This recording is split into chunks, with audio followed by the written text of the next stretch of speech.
Bueno chicos, acá vamos a comenzar con la explicación de las distintas teorías que intentaron, como dijimos antes, explicar cómo surgió o cómo apareció la vida en esta tierra, ¿sí? Este esquema es una herramienta de las herramientas para aprender que estuvimos viendo nosotros mientras estuvimos en clase, ¿se acuerdan?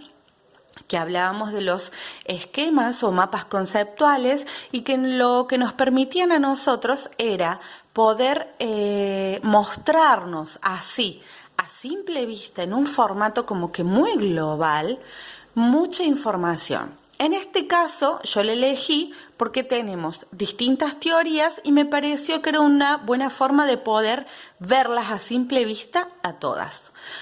¿Por qué comencé yo? Bueno, comencé por lo básico, que es definir qué es una teoría, ¿sí? El concepto. Como ustedes pueden ver ahí, ¿qué es una teoría? Bueno, una teoría es una representación o una explicación que los científicos fueron elaborando desde la antigüedad hasta ahora, ¿sí? Es una elaboración de los científicos que intentó dar una respuesta a ciertos enigmas, a problemas, a observaciones que hacían de ciertos fenómenos, ¿sí? Una teoría siempre va a ser una explicación, va a dar cuenta de un fenómeno, ¿sí? Va a intentar explicarlo. ¿Es una respuesta científica? Sí, por supuesto que es una respuesta científica.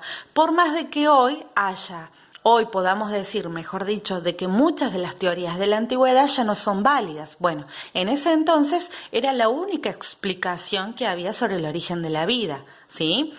Siempre una teoría va a intentar explicar, va a predecir, va a dar las características, ¿sí?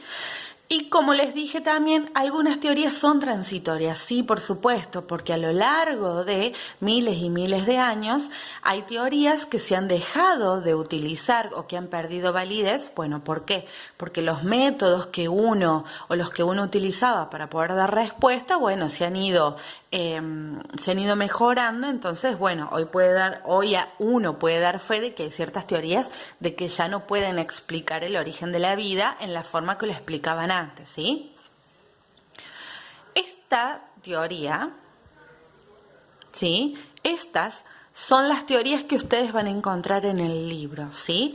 Esas teorías que están con un asterisco son las distintas teorías que intentaron explicar cómo surgió, ¿sí?, la vida en la Tierra, ¿sí? Partamos de ese punto.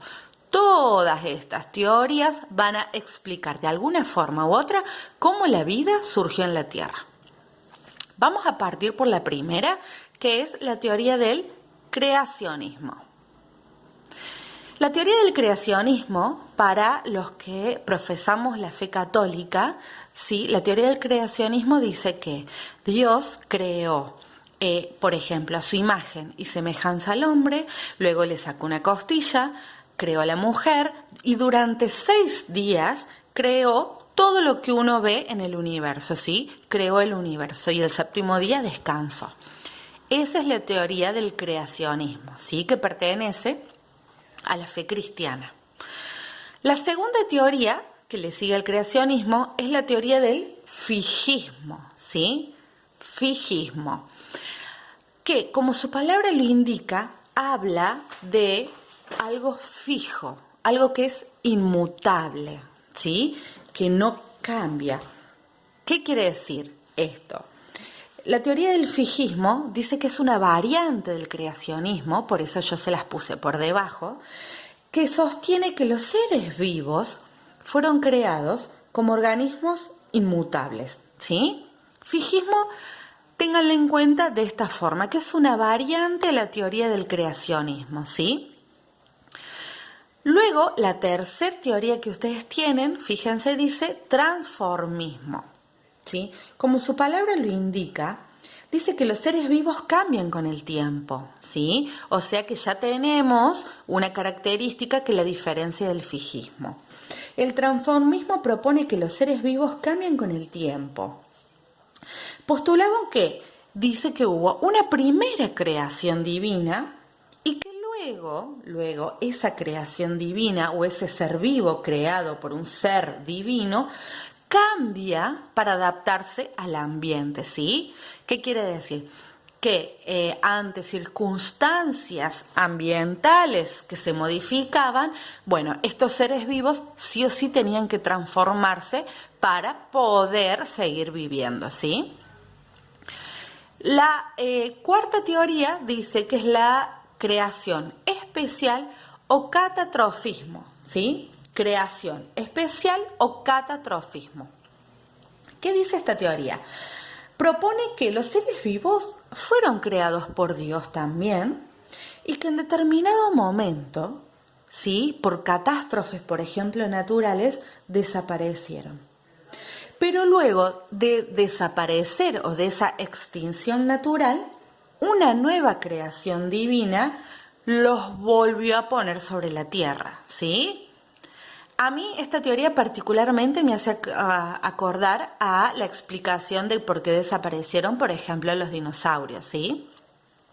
Que se extinguieron por catástrofes naturales. ¿Qué quiere decir esto? Que en esta teoría de creación especial o catastrofismo, luego de esa extinción por algún fenómeno en particular, luego este mismo ser divino los volvió a crear. Y por último tenemos la teoría de la generación espontánea, que es muy conocida. Sostiene que los seres vivos surgen de la materia inanimada, ¿sí? O sea, que no tiene vida, o de los restos orgánicos, inanimada y de restos orgánicos. ¿Qué quiere decir esto? Esto es muy famoso y es muy sencilla. Como su palabra lo dice, generación espontánea, quiere decir que un organismo vivo apareció de la nada de restos orgánicos. ¿Por qué se convirtió en una teoría? Bueno, porque en la antigüedad ellos observaban que, por ejemplo, residuos de comida, material orgánico de los seres vivos, como por ejemplo la materia fecal, seres vivos como animales, como por ejemplo,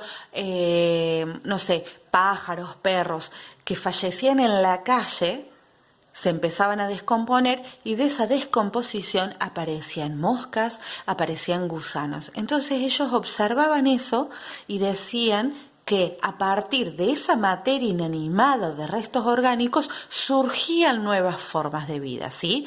De eso habla la generación espontánea. Solamente nosotros vamos a ver estas teorías. Les vuelvo a recordar. A medida que ustedes vayan escuchando este audio, lo pueden ir parando y lo pueden ir volviendo, ¿sí? Este es el esquema.